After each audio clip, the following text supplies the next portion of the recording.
Servus und hallo zusammen, herzlich willkommen zu einem neuen Videoclip hier auf meinem Kanal. Ja, die gute, aber alte C-Klasse ist wieder im Haus, der W203. Und heute nehme ich euch mit und zeige euch, wie wir die Türverkleidung, also die Türpappe, demontieren.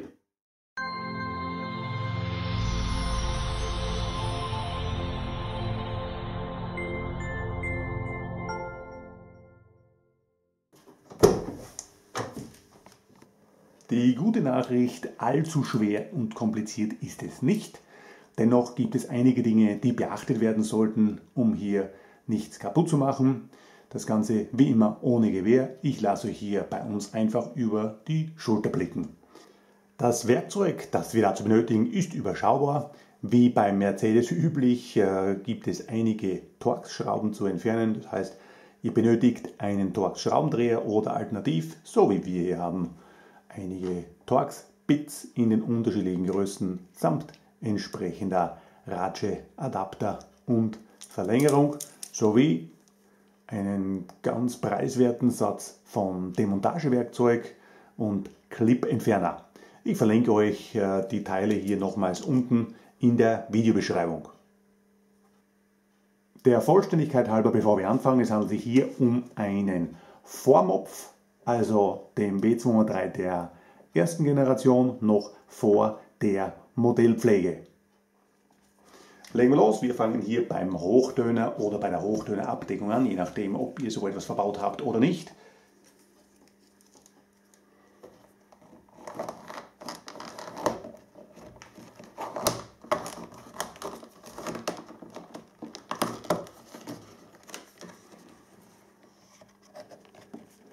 Hier sieht man nochmal die Kunststoffnasen, die hier am Gegenstück einrasten. Bei dieser Gelegenheit kurze Werbung in eigener Sache.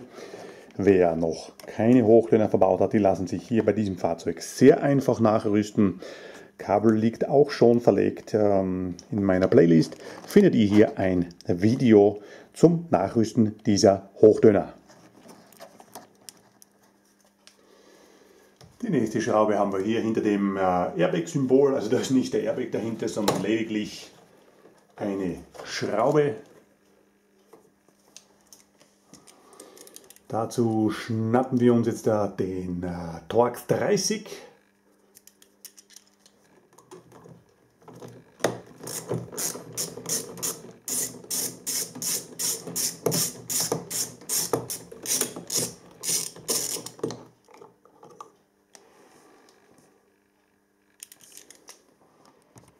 Weiter geht's hier am Türschloss bzw. an dieser Abdeckung. Hier wird es eine Nummer kleiner, hier brauchen wir Torx Nummer 20.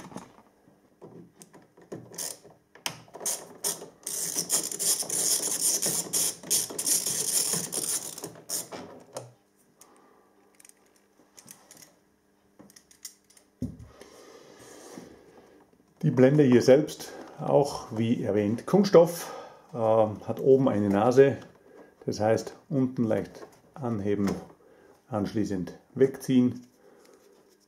Ich glaube, man erkennt das hier sehr gut.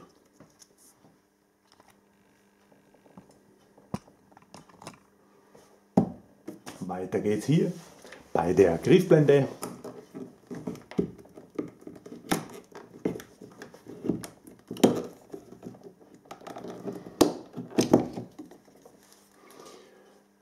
Die ist im Grunde nur gesteckt. Hier haben wir zwei Schrauben, oben etwas schmal, da wird es mit dem Bit-Aufsatz an der Ratsche nichts, da brauchen wir direkt einen Torx-Schraubendreher. Und unten ist Schraube Nummer 2, hier haben wir wieder die Größe Torx 30.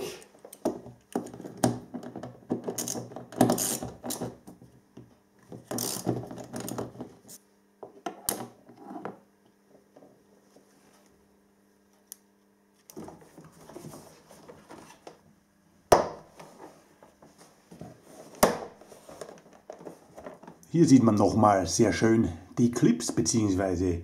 deren Position.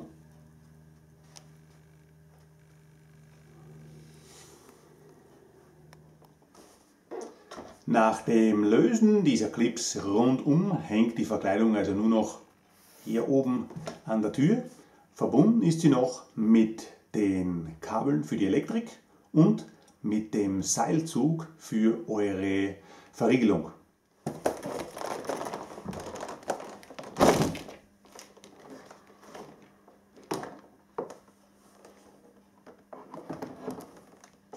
Wie gerade hier erwähnt, hier haben wir den Seilzug für eure Zentralverriegelung und weiter vorne die Elektrik. Deutlich leichter geht das Ganze natürlich, wenn euch hier jemand zur Hand geht.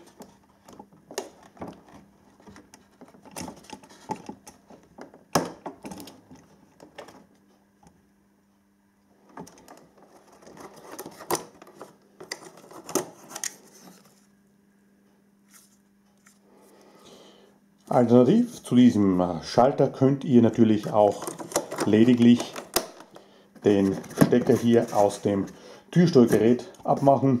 Dann könnt ihr den Schalter hier in der Verkleidung lassen.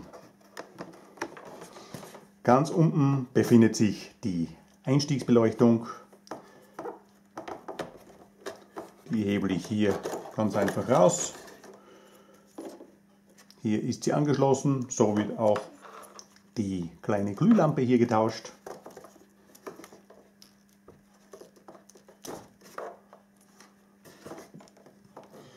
Und dann könnt ihr den Anschluss hier durchfädeln und rausnehmen und habt anschließend eure Türverkleidung in der Hand. Ja, und hier hat man natürlich nun auch wunderbar Zugang zu den entsprechenden Bauteilen. Ideal also, wenn ihr ans Lautsprechersystem möchtet bzw. müsst, zum Beispiel um andere Speaker nachzurüsten oder wie vorhin erwähnt, hier befindet sich das Türsteuergerät mit den entsprechenden Steckern,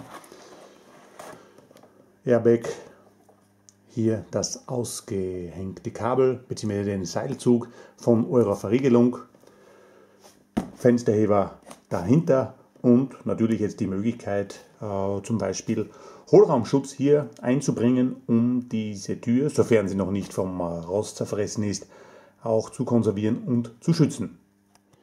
Wenn ihr mit euren Arbeiten fertig seid und alles erledigt habt, erfolgt die Montage, ja, wer hätte es gedacht, in umgekehrter Reihenfolge.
Ja, so schnell und einfach geht's, wenn man weiß, wie es geht. Wie gesagt, ihr habt es gesehen, da gibt es einige Kleinigkeiten, auf die man achten sollte, damit man weiß, wo man welche Schraube findet und wo vielleicht der ein oder andere Clip sich versteckt hat.